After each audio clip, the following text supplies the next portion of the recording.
Misalkan ini pemimpin kan, di depan umum dia berkata, lihatlah pemimpin kita, dia memakai pakaian orang-orang fasik di depan umum. Maka Abu Bakar, sahabat Nabi yang ketika itu ada di situ, langsung berkata, uskut, diamlah engkau. Sami'tu Rasulullah sallallahu alaihi wasallam yaqul, aku pernah mendengar Rasulullah sallallahu alaihi wasallam bersabda, man ahana sultanallahi fil ard ahanahullah. Siapa yang menghinakan penguasa Allah di muka bumi, siapa yang menghina penguasa Allah, maksudnya penguasa yang Allah tetapkan di muka bumi, maka Allah akan menghinakannya. Siapa yang menghinakan penguasa yang sudah Allah tetapkan di muka bumi, maka Allah akan menghinakannya. Nah, hadis ini riwayat Ahmad dan Tirmidzi. Nah, ini hadisnya. Jadi pada apa yang sudah kita bahas pada pertemuan sebelumnya, hadis ini menunjukkan sesuai dengan judul yang dibuat oleh Syekh Ali di sini, yaitu an-nahyu an sabbi umara'il muslimin, larangan mencela pemimpin kaum muslimin. Nah, nggak boleh kita mencela pemimpin kaum muslimin. Kalau salah pemimpin kita, bukan dicela, tapi dinasehati. Dan nasihatinya juga bukan di depan umum. Kalau menasihati di depan umum, sama saja itu juga apa? Merendahkan dan menghinakan. Ya, jangankan pemimpin kita saja, kalau dinasihati di depan umum, langsung merasa harga diri kita jatuh. Apalagi pemimpin yang punya kekuasaan, tentu lebih terasa lagi itu. Terus bagaimana kan pemimpin memberikan kebebasan? Kita kan negara demokrasi begini. Ya, mungkin ngomongnya ya di lisan iya, nggak apa-apa, kebebasan berbicara. Tapi dalam hatinya, nah, itu tentu saja mendam rasa marah ya, dihina di depan umum, dinasihati di depan umum, begini. Nah, dan ini udah kayak tabiat manusia, nggak suka nasihat aja nih. Biasanya cenderungnya manusia tuh nggak suka dengan nasihat karena bertentangan dengan egonya. Ini kalau nasihatnya dalam keadaan tidak terang-terangan, tidak depan umum, apalagi kalau di depan umum itu lebih terasa lagi itu. Nah, maka kalau misalkan kita mau menasehati penguasa, nasihatilah secara tertutup, sembunyi-sembunyi, bukan terang-terangan di mimbar-mimbar atau di medsos seperti yang terjadi zaman sekarang. Bukan menasihati di medsos, malah mencela seringnya dengan dibuat meme atau dibuat karikatur dan semacamnya. Nah, itu bertentangan dengan hadis Nabi SAW ini, siapa yang menghinakan penguasa yang telah Allah tetapkan di muka bumi, maka Allah akan menghinakannya. Nah, pasti dihinakan. Dan ini sesuai dengan kaidah al-jaza'u min jinsil amal. Balasan itu sesuai dengan perbuatan. Kalau kita menghinakan orang lain, maka kita pun akan dihinakan oleh orang yang lain, bisa jadi. Nah, ini ya. Tapi kalau kita memuliakan orang lain, maka kita pun akan dimuliakan. Nah, kalau kita menghinakan penguasa, maka Allah pun akan menghinakan kita. Sebaliknya, kalau kita memuliakan penguasa, maka Allah pun akan memuliakan kita. Jadi al-jaza'u min jinsil amal, Bapak ya, ini penting nih. Puasanya balasan itu sesuai dengan perbuatan kita. Kita akan menuai apa yang kita tanam ya. Jadi ada hadisnya yang menyebutkan kalau kita memuliakan pemimpin, Allah pun akan memuliakan kita. Jadi Nabi SAW sabda, man ajalla sultanallah, man ajalla sultanallah ajallahullahu yaumal qiyamah. Siapa yang memuliakan pemimpin, maka Allah pun akan memuliakannya di hari kiamat. Ya, jadi kita harus memuliakan pemimpin sebagai bentuk pengamalan terhadap hadis Nabi, bukan dalam rangka mencari muka. Ya, bisa jadi ada orang memuliakan pemimpin niatnya dunia supaya dapat jabatan. Nah, yang seperti ini nggak akan dapat pahala, dan belum tentu dia juga dapat apa yang dia inginkan. Kalau seorang beramal untuk dunia, bisa jadi dapat, bisa jadi tidak. Tapi kalau niatnya akhirat, akan Allah berikan akhirat dan juga dunia. Nah, ini ya, ini hendaknya yang selalu kita camkan baik-baik. Jadi ketika kita memuliakan penguasa, niatkan sebagai bentuk pengamalan terhadap firman Allah Ta'ala atau hadis Nabi. Ini ya, bukan dalam rangka mencari dunia. Kalau mencari dunia rugi kita, ya nggak dapat apa-apa. Seringnya ya nggak dapat apa-apa. Karena yang namanya penguasa tahu mana orang yang tulus, mana yang tidak. Ya bukan penguasa saja, kita pun bisa tahu orang berbuat baik kepada kita tulus atau tidak kelihatan. Ada orang yang berbuat baik kepada kita karena ingin mungkin kedekatan tertentu, kita bisa merasakan. Itu istilahnya apa ya? Bisa kita rasakan walaupun tidak diucapkan. Ya, jadi kita kelihatan ini orang tulus atau tidak bisa. Apalagi orang yang sudah biasa istilahnya bergaul atau biasa bercampur dengan orang manusia, bisa tahu oh ini orang ini tulus atau tidak. Nah ini Bapak ya. Maka muliakanlah penguasa, niscaya Allah memuliakan kita. Nah ini pembahasan kita pada pertemuan sebelumnya. Nah sekarang kita masuk hadis baru yang disebutkan Syekh di sini. Kata Syekh, ad-du'a'u liwulati umuril muslimin, mendoakan pemimpin kaum muslimin, mendoakan orang-orang yang memegang urusan kaum muslimin. Maksudnya mendoakan penguasa, pemimpin kita, pemimpin kaum muslimin. Nah ini kenapa perlu disebutkan ini? Karena ini ada hubungannya dengan madhab salaf. Kita kan kitabnya tentang apa? 40 hadis tentang madhab salaf, generasi terdahulu kan, ya, tentang manhaj salaf, akidah salaf, Rasulullah, para sahabatnya, tabi'in dan tabi'in. Seperti apa sih di antara ini? Ini termasuk pembahasan ada hubungannya dengan masalah akidah juga, masalah mendoakan pemimpin. Ya asalnya mendoakan pemimpin ya urusan ini kan, istilahnya amaliyah kan, istilahnya kayak fikih kan. Tapi ternyata para ulama memasukkan ini ke dalam bab akidah, permasalahan akidah, untuk membedakan mana ahlus sunnah, mana selain ahlus sunnah. Nah ini Bapak ya. Jadi judulnya yang disebutkan Syekh Ali bin Yahya al-Haddadi di sini, ad-du'a'u liwulati umuril muslimin, mendoakan orang-orang yang memegang urusan kaum muslimin, yaitu pemimpin kaum muslimin. Berkata Syekh Ali al-Haddadi hafizahullah an Tamim ad-Dari radhiyallahu anhu, anna nabiyya sallallahu alaihi wasallam qala ad-dinun nasiha. Qulna liman? Qala lillahi wa li kitabihi wa li rasulihi wa li a'immatil muslimina wa 'ammatihim. Rawahu Muslim. Qultu an-nasiha iradatul khair lil mansuhi lahu wa min lawazimin nasihati li waliyil amr ad-du'a'u lahu bima fihi salahu wa salahu ra'iyyatihi. Wa naqala al-Bukhari ijma' as-salaf ala masyru'iyyati du'a'i li wulatil umur. Nah kata Syekh sini dari Tamim ad-Dari, semoga Allah meridhoinya, bahwasanya Nabi sallallahu alaihi wasallam bersabda, agama itu adalah nasihat, ketulusan. Agama dan ketulusan. Kami pun bertanya, untuk siapa? Ketulusan untuk siapa, wahai Rasulullah? Beliau menjawab, untuk Allah, untuk kitabnya, untuk Rasulnya, untuk pemimpin kaum muslimin dan kaum muslimin secara umum. Hadis riwayat Muslim. Qultu, aku katakan, kata Syekh Ali di sini, nasihat, yang namanya nasihat ketulusan, maksudnya apa? Menginginkan kebaikan untuk orang yang dinasihati, orang yang kepadanya kita bersikap tulus. Dan di antara konsekuensi nasihat kepada pemimpin yaitu mendoakan. Di antara bentuk ketulusan kita kepada pemimpin yaitu mendoakannya dengan sesuatu yang membuatnya baik dan membuat baik rakyatnya. Dan Al-Bukhari, Imam Bukhari menukil kesepakatan salaf, para ulama salaf terdahulu, tentang disyariatkannya mendoakan pemimpin. Nah ini kita bahas hadisnya.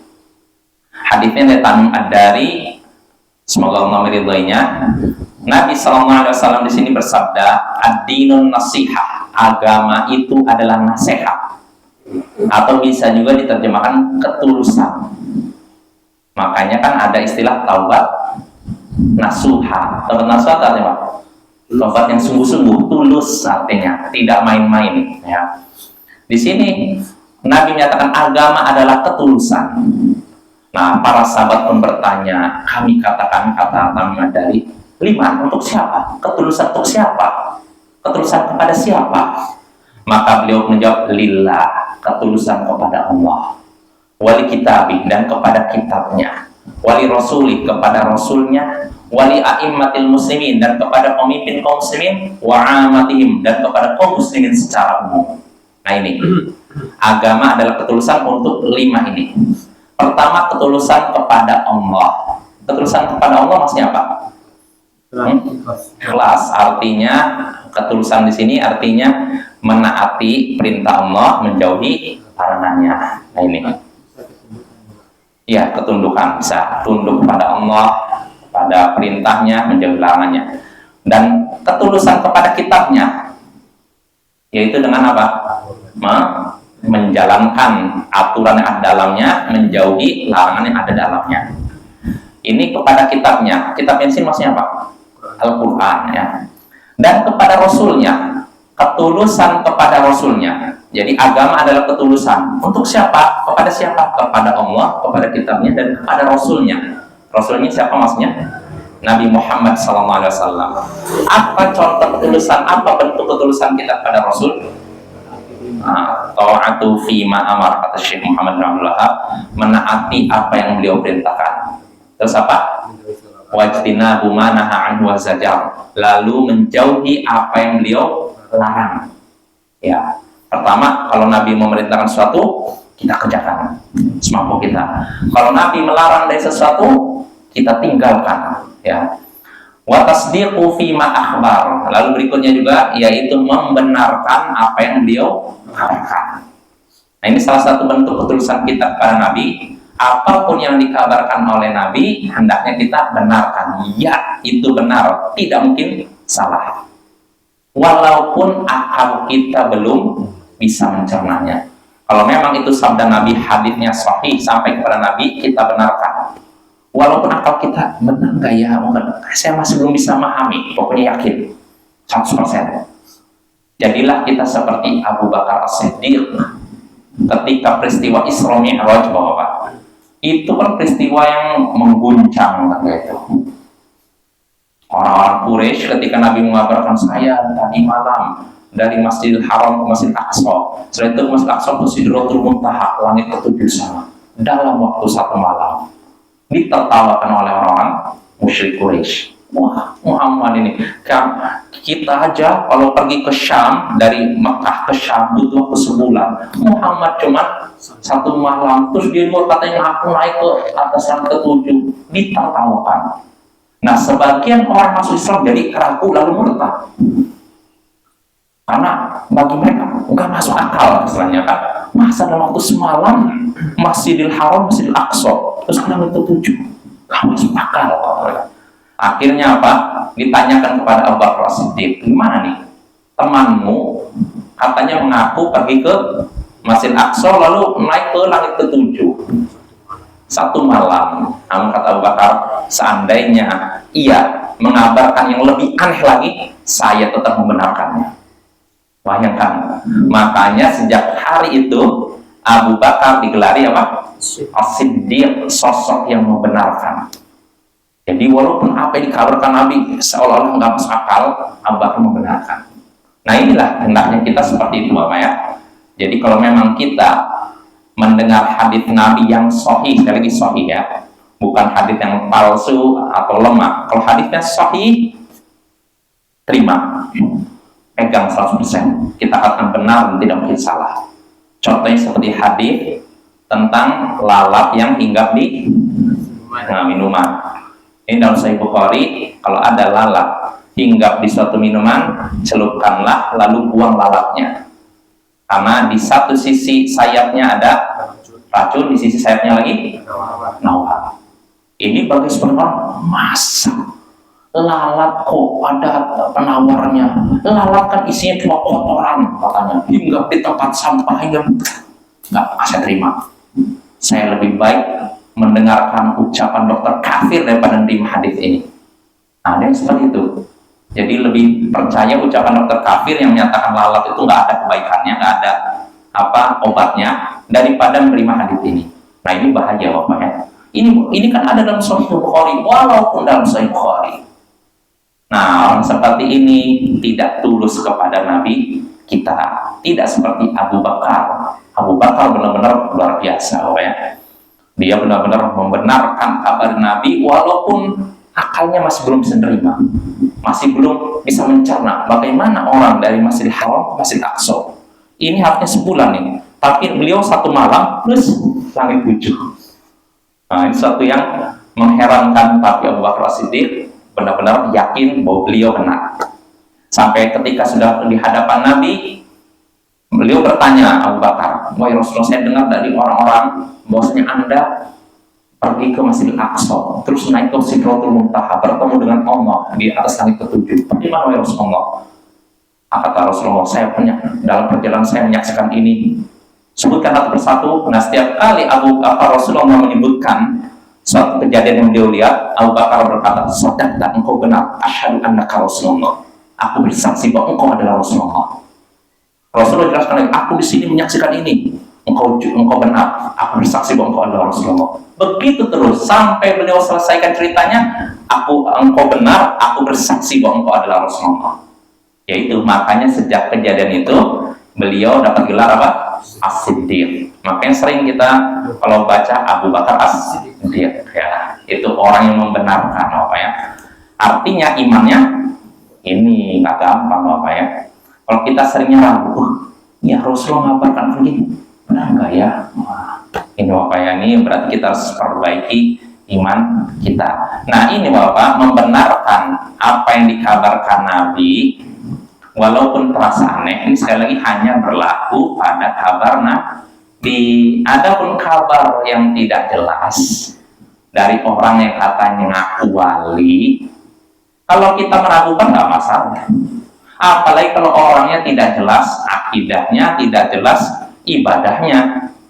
Ada orang nggak jelas ibadahnya di mana, katanya sholat Jumatnya di Mekah, tiba-tiba ceritanya aneh-aneh. Wah, saya ketemu Nabi Nuh tadi malam gitu. Nabi Nuh. Ada lagi sebagian mereka, guru kami ini kalau misalkan mau mengajarkan muridnya, kalau muridnya ini orang Arab, pengen bisa bicara bahasa non Arab, cukup ludah mulutnya, langsung bisa ngomong bahasa non Arab. Kalau muridnya orang non Arab, lalu ingin bisa bahasa Arab, cukup ludah mulutnya, nanti jadi bisa bahasa Arab. Yang kayak ini tidak perlu kita benarkan, bertentangan, bukan wahyu, bukan sabda Nabi, apa ya. Jadi kalau kita tolak, nggak masalah, yang nggak berkonsekuensi apa-apa ya.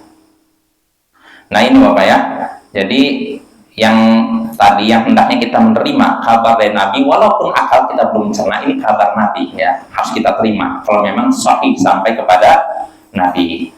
Nah itu diantaranya. Lalu salah satu bentuk ketulusan kita kepada Nabi yang terakhir, yaitu beribadah hanya dengan cara yang beliau tuntunkan. Nah ini, kalau memang kita tulus kepada Nabi kita hanya mengikuti apa yang beliau tuntunkan dalam ibadah dan amalan. Apa ya?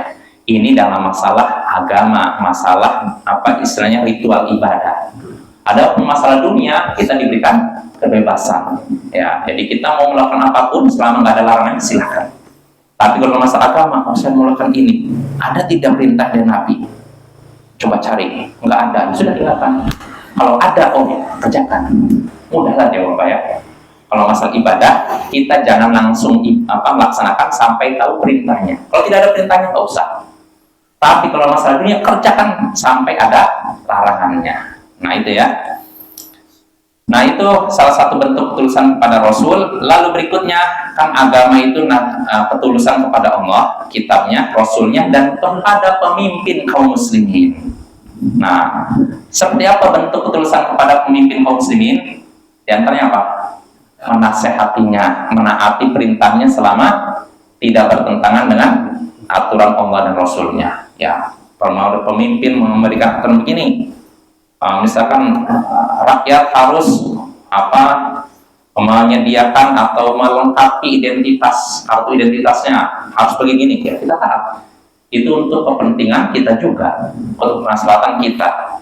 disuruh ngurus dokumen ini, misalkan masalah tanah, ya sekarang lagi ini dibicarakan nih. Ya kalau memang untuk kemaslahatan nggak masalah. Ya. Selama kita mampu kerjakan, ya Bapak ya. Itu diantaranya. Dan diantara bentuk ketulusan juga kepada pemimpin, yaitu menasehatinya ketika belok. Kalau pemimpinnya udah menyeleweng kiri ke kanan, tidak lurus, nasehati, luruskan lagi. Ya, jadi jangan dibiarkan, jangan istilahnya acuh tak acuh. Ya, pemimpin juga butuh nasihat. Nah itu Bapak ya. Lalu berikutnya, agama adalah nasihat ketulusan kepada kaum muslimin secara umum. Bagaimana bentuk ketulusan kita kepada kaum muslimin? Ya, kalau yang salah diluruskan, lalu kalau yang benar kita dukung, itu diantaranya. Lalu kita juga menunaikan hak mereka. Ya, hak mereka yang ada dalam Islam kita tunaikan. Nah, ini salah satu bentuk ketulusan kita kepada kaum muslimin secara umum. Nah, yang jadi pembahasan kita sekarang yaitu ketulusan kepada pemimpin.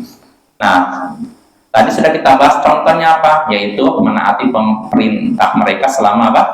Tidak bertentangan, lalu memberikan nasihat, ya, arahan. Nah, di sini Syekh Ali menyebutkan, qultu, aku katakan, an-nasihat iradatul khairil mansuhi lahu. Yang namanya nasihat ketulusan, yaitu menginginkan kebaikan untuk orang yang dituju, yang kepadanya kita tulus. Artinya menginginkan kebaikan untuk orang yang ingin dinasehati. Itu namanya ketulusan, nasihat. Wa min lawazimin nasihat li waliyil amr ad-du'a'u lahu. Nah ini, bima fihi salahu wa salahu ra'iyyati. Dan di antara konsekuensi ketulusan kita kepada pemimpin, kita kan mengaku tulus kepada pemimpin. Maka konsekuensinya apa? Mendoakannya dengan sesuatu yang membuatnya baik atau membuat rakyatnya baik. Nah ini salah satu bentuk ketulusan kita kepada pemimpin, mendoakannya. Ya, mendoakannya ini di mana? Depannya atau di belakangnya? Boleh dua-duanya. Tapi kalau di depannya dikhawatirkan timbul ya perasaan ujub dan semacamnya, bagusnya di belakangnya aja. Karena kalau kita mendoakan di belakang penguasa, ini lebih menjaga hati penguasanya dan hati kita juga. Karena kalau kita di depan dia, kadang bisa jadi dianya tetap ikhlas penguasa ini doakan, ya Allah rahmatilah pemimpin kami, dia ikhlas, tapi kita yang nggak usah, oh saya merasa diperhatikan penguasa langsung GR kitanya. Maka kalau memang dikhawatirkan timbul rasa ria, sum'ah, ingin dipuji, ingin dilihat, ingin didengar, sebaiknya doakan di belakangnya, bukan di depannya. Itu lebih menjaga keikhlasan kita, Bapak ya. Nah itu, jadi di antara konsekuensi ketulusan kita kepada pemimpin, mendoakannya. Kalau kita mendoakan pemimpin, ini tandanya kita tulus kepada pemimpin. Ya. Ini salah satu bentuk ketulusan kita kepada pemimpin. Bahkan ini juga termasuk syiar Ahlus Sunnah wal Jamaah, syiar agama ini. Syiar Ahlus Sunnah wal Jamaah itu mendoakan kebaikan untuk pemimpin, Bapak ya. Makanya Imam Al-Barbahari pernah berkata dalam Syarhus Sunnah, wa idza ra'aita rajulu yad'u lis-sultan bil khair fa'lam annahu shahibus sunnah. Jika engkau menyaksikan seseorang mendoakan kebaikan untuk pemimpin, yaitu ya Allah berilah pemimpin kami hidayah, taufik, kelurusan, begini, didoakan kebaikan. Nah, siapa yang, kata Imam Al-Bahari, kalau engkau menyaksikan seseorang mendoakan pemimpin untuk mendapatkan kebaikan, maka ketahuilah dia adalah sahibus sunnah. Insya Allah dia seorang ahlus sunnah. Nah ini syiar ahlus sunnah, mendoakan pemimpin. Sebaliknya, kata Imam Al-Barbahari, wa idza ra'aita rajula yad'u 'ala sultan fa'lam annahu sahibu hawa. Sebaliknya, kalau engkau menyaksikan seseorang mendoakan pemimpin untuk mendapatkan keburukan, didoakan keburukan, maka ketahuilah dia pengikut hawa nafsu. Nah, lawannya ahlus sunnah. Jadi akidahnya penyimpang. Nah, ini termasuk bahwa Imam Al-Barbahari menyebutkan ini dalam kitab Akidah. Ini menunjukkan permasalahan mendoakan pemimpin bukan permasalahan fikih saja, tapi masuk dalam pembahasan akidah. Karena ini syiar Ahlus Sunnah yang membedakan Ahlus Sunnah dengan Ahli Bid'ah. Ahlus Sunnah mendoakan pemimpin agar mendapatkan kebaikan, taufik, hidayah, dan semacamnya. Nah, ini Bapak ya. Lalu berikutnya kata Syekh sini, wa naqala al-Bukhari ijma' as-salaf ala masyru'iyyati du'a li ulatil umur. Al-Bukhari, maksudnya Imam Bukhari, sebagaimana disebutkan dalam usul sunnah, usul i'tiqad ahli sunnah wal jamaah, syarh karya Imam Al-Lalakai. Beliau Imam Al-Bukhari menukil kesepakatan salaf, para ulama terdahulu, sahabat tabi'in, tabi'in. Beliau menukil kesepakatan salaf tentang disyariatkannya mendoakan pemimpin. Artinya perkara mendoakan pemimpin ini sepakat para ulama itu disyariatkan. Nah, makanya Bapak, dari sejak zaman dahulu ketika khutbah Jumat, para ulama mendoakan pemimpin. Itu diantara itu termasuk syiar Bapak ya. Para ulama dulu di sejak zaman tabi'in dan setelahnya mereka mendoakan pemimpin ya, sebagai bentuk ketulusan mereka kepada penguasa. Nah, sekali lagi, ketulusan kita pada penguasa di sini maksudnya dalam rangka mencari ridho Allah, bukan cari ridho penguasa Bapak ya. Nah, itu hadis yang ke-21. Ya, kesimpulannya disyariatkan mendoakan pemimpin ya Bapak ya. Apa manfaatnya kalau kita mendoakan pemimpin? Kata Fudail bin Iyad, beliau pernah berkata, "Lau kanat li da'watun mustajabah la ja'altuha lis-sultan." Kalau aku punya doa yang mustajab, yang pasti dikabulkan oleh Allah, maka akan aku tunjukkan doa ini untuk penguasa. Ditanya oleh seorang, "Wahai Imam, kenapa kau tunjukkan doanya untuk penguasa? Kenapa enggak untuk anakmu, untuk keluargamu, atau untuk temanmu? Kenapa yang didoakan penguasa? Kalau punya doa yang dikabulkan oleh Allah, doa ini akan diarahkan pada penguasa. Kenapa?" Maka kata Fudail bin Iyad, kalau penguasa itu baik, maka akan baik juga rakyatnya.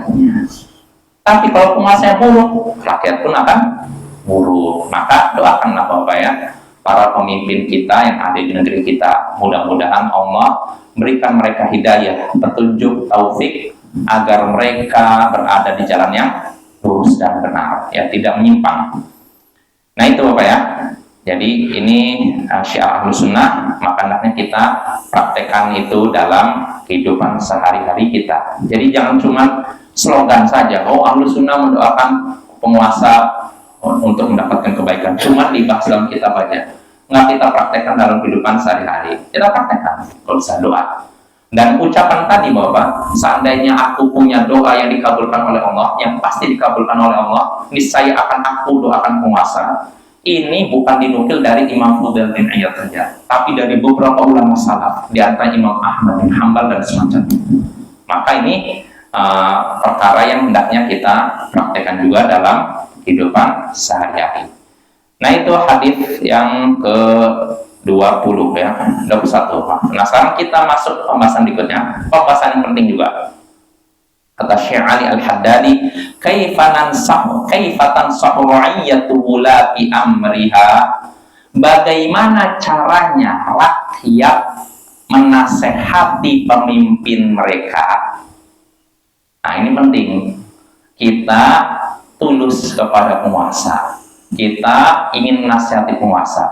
Di antara hak penguasa yaitu mendapatkan nasihat kita. Cuma yang jadi masalah seperti apa? Bagaimana cara kita menasihati penguasa? Inilah yang akan disebutkan dalam hadis berikut ini. Kita baca hadisnya. Berkata Syekh Ali Al-Haddadi hafizahullah, an Shuraih bin Ubaid radhiyallahu anhu, qala Iyad bin Ghanam li Syam bin Hakim, alam tasma' bi qawli Rasulillah sallallahu alaihi wasallam, man arada an yansaha li sultan fala yublihi alaniyah walakin ya'khudhu biyadihi fayakhlu bihi fa in qabila minhu fadak wa illa kana qad adda alladhi alayhi. Rawahu Ahmad wa Ibnu Abi Asim. Qala al-Haythami rawahu Ahmad wa rijalu thiqat illa anni lam ajid li Shuraih min Iyad wa Hisham sima'an wa in kana tabi'iyya. Wa qala al-Albani sahihun bi majmu'i turuqih walau syahidun mawqufun ala Abdillah ibn Abi Aufa. Rawahu Ahmad bi sanadin hasan.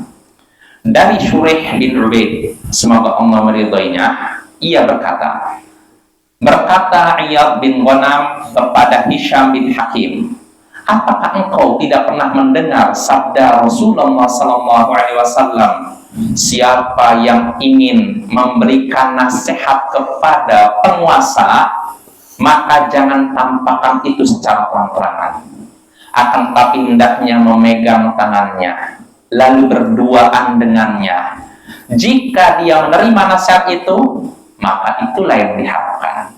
Tapi kalau dia tidak menerima nasihat itu, maka sungguh ia sudah menunaikan kewajibannya.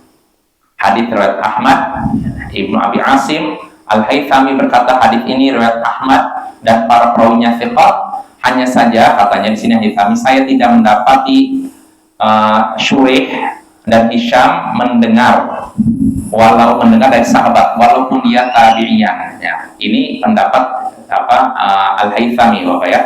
Lalu di sini kata Syekh Ali Al-Albani berkata hadits ini sahih dengan dikumpulkan seluruh jalan-jalannya, dan dia juga memiliki penguat riwayat yang sampai kepada Abdullah bin Abi Aufa.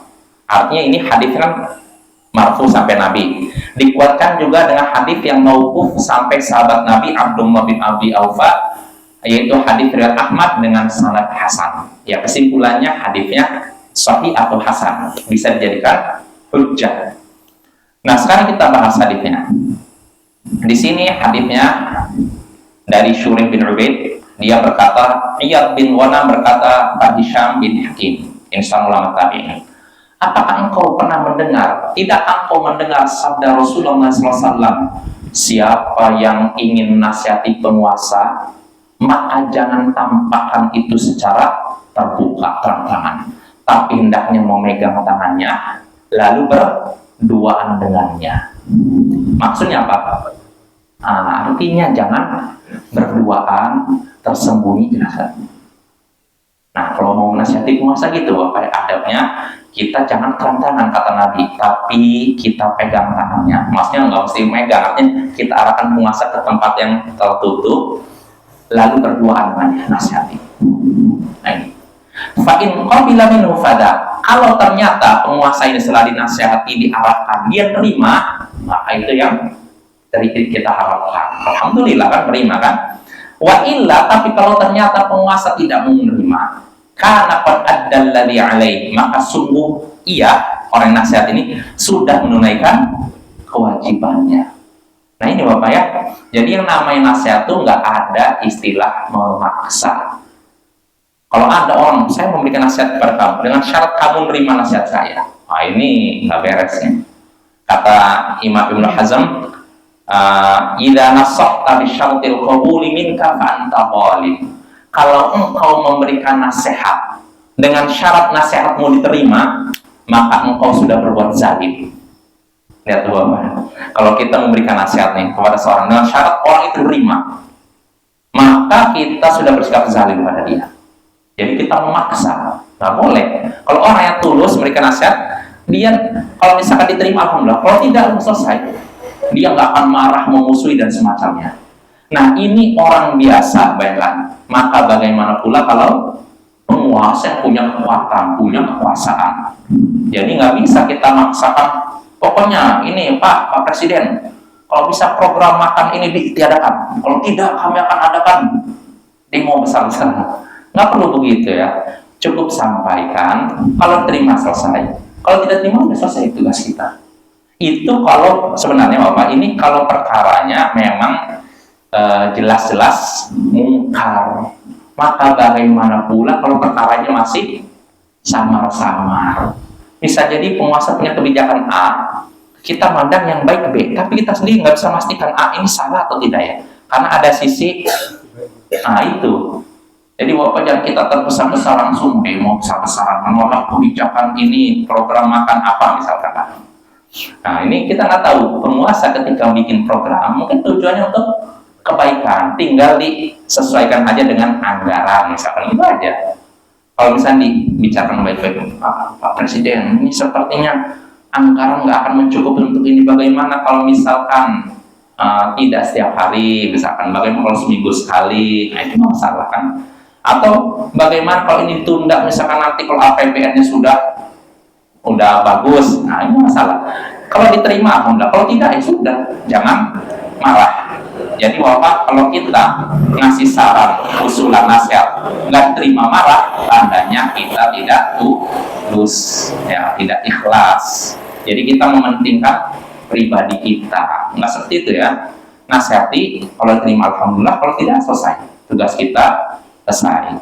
Nah ini ya, nah ini soal makna hadisnya jelas. Nah dari hadis ini kita bisa mengambil faidah pelajaran, yakni salah satu adab menasihati penguasa yaitu menasihatinya dalam keadaan tertutup, tidak terbuka ya. Nah ini salah satu adab yang banyak dilalaikan oleh orang-orang di zaman kita, yang nasihatnya di depan umum, di depan forum, mimbar, khutbah, ceramah dan semacamnya. Ini keliru Pak ya. Kalau memang kita perlu memberikan nasihat, artinya gini, kita lihat penguasa ada kemungkaran, terang-terangan. Memang asalnya kalau memang terang-terangan kita menegurnya terang-terangan, tapi kita lihat masalah mudorotnya. Kalau dengan diingkari terang-terangan timbul gejolak, maka sebaiknya nggak usah terang-terangan, tapi deketin penguasa, jelaskan. Jadi Bapak, masalah mengingkari kesalahan penguasa secara terang-terangan ini juga tidak diharamkan secara mutlak. Boleh juga selama tidak menimbulkan mudarat. Dalilnya apa? Kisah ketika Marwan bin Al-Hakam mengimami salat Id, salat hari raya, dia khutbah dulu baru salat. Kan harusnya apa dulu? Salat dulu kan? Salat dulu baru khutbah. Dia khutbah dulu. Wah, akhirnya ada seorang berkata, enggak seperti ini yang dilakukan oleh Nabi. Nah, Abu Sa'id Al-Khudri melihat kejadian itu, maka menyatakan orang ini sudah benar. Berdasarkan hadits Nabi apa? Man ra'a minkum munkaran falyughayyirhu biyadihi. Siapa yang menyaksikan kemungkaran, maka ubahlah dengan tangannya. Fa in lam yastati' fa bilisani. Kalau tidak sanggup dengan tangannya dicegah, maka dengan lisannya. Fa in lam yastati' fa biqalbi. Kalau tidak sanggup juga, maka dengan hatinya. Wa dzalika aful iman, dan itulah selemah-lemah iman. Nah, ini kalau memang dengan mengingkari kemungkaran secara terang-terangan ada masalah, tidak apa-apa. Tapi kalau dikhawatirkan timbul mudarat, apalagi yang di sekitarnya orang-orang awam yang dengar sekalimat setengah udah langsung, sebaiknya ya apa ya. Nah itu ya, itu kasus tadi yang Abu Sa'id Al-Khudri. Jadi Marwan dia bikin khutbah dulu baru sholat Id. Tentu saja ini menyalahi sunnah apa? Rasulullah harusnya apa dulu? Sholat baru khutbah, tapi dia khutbah dulu baru sholat. Alasannya apa? Kira-kira ada tujuan tidak Marwan? Tujuannya apa? Biar orang gak bubar. Jadi dia ngerasa nih orang sekarang nih mungkin ngerasa keimanan udah turun. Nah dia berijtihad, udah khutbahnya dahulu Pak. Ini kan anggapan baik tapi bertentangan dengan hadits Nabi, maka kita nggak bisa Pak ya. Makanya anggapan baik semata tidak cukup Bapak ya. Tujuannya baik. Iya tujuannya baik tapi caranya salah. Nah makanya tadi diingkari oleh seorang pemuda yang seperti itu Bapak ya. Nah ini salah satu adab dalam mengingkari kesalahan penguasa ya. Intinya hendaknya kita mengingkari secara tertutup tersembunyi. Tapi kalau ada dalam suatu keadaan kita mesti mengingkari secara terang-terangan, maka silakan terang-terangan selama tidak menimbulkan mudarat yang lebih besar. Nah itu.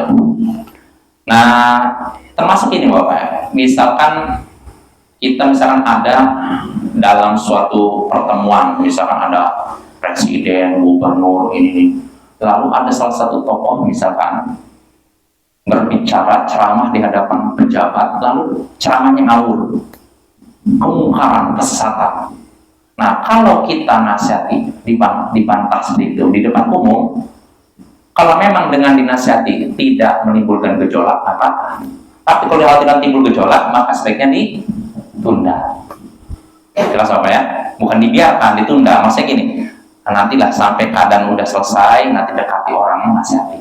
Asalnya memang kalau kemungkar di depan umum, diingkarinya juga di depan umum. Tapi kalau dikhawatirkan timbul gejolak, maka hendaknya cukup berdua. Nanti tinggal diumumkan aja. Kalau misalkan dia nggak bisa menasihati secara sembunyi, maka dengan tulisan. Nah ini Bapak ya. Nah itu tentang adab memberikan nasihat kepada pemimpin. Lalu berikutnya, pembahasan berikutnya masih ada hubungan dengan masalah pemimpin. Kata Syekh Ali Al-Haddad di sini, isti'dzanu waliyil amril muslimi lil jihad wasti'dzanul walidaini lis safaris salih ma lam yata'ayyan. Meminta izin kepada pemimpin kaum muslimin untuk berjihad.